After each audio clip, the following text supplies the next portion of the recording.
गुरुजी, ऐसा देखा गया कि संत महापुरुष लोग जो है बहुत कम वाणी में बहुत ज़्यादा बोल देते हैं। मतलब सारगर्भित और हृदय तक पहुँचने वाली। ये कुंडलिनी शक्ति का ही प्रभाव है?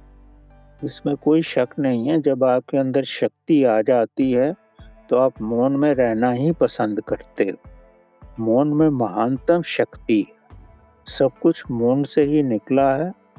व्यक्ति जितनी भी ऊँचाई पे जाएगा, उतना ही वो मौन होगा। वो एक शब्द में ही सब कुछ कहेगा। वो आप उसकी व्याख्या करते रहो। अब कृष्ण भगवान ने कितने श्लोक बोले, एक-एक श्लोक के हम 150-200 मतलब निकाल रहे हैं। तो उन्होंने तो मौन भाषा में ही कहा ना। तो जब आप मौन की अवस्था में होंगे तो आप बहुत कम बोलते हो। जब आप किसी महानतम गुरु के साथ होगे तो उसके साथ बैठने से ही आपको स्वयं ही काफ़ी कुछ आभास होने लगेगा। उनको शब्दों में नहीं बोला जाता।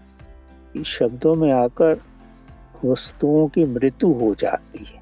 अब जो आप ग्रंथों में पढ़ते हो, तो क्या उसका आभास कर लेते हो?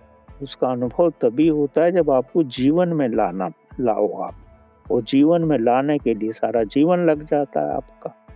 तो अनुभव तभी होता है। ग्रंथों में केवल एक डायरेक्शन होती है और उसको किसी भी रूप में समझ सकते हैं। जैसे आप पूछते हो ना, कृष्णमूर्ति ने ये ऐसा लिखा और वह उनका अपना क्या मकसद होगा वो कहना बड़ा मुश्किल है। तो ये किस कंडीशन में उन्होंने लिखा, किस परिस्थितियों में उन्होंने उसकी व्याख्या की, उस परिस्थिति में स्वयं को डालोगे तो ही समझ में आएगा। शब्दों में हमेशा ही इंसान भ्रमित ही हो जाता है।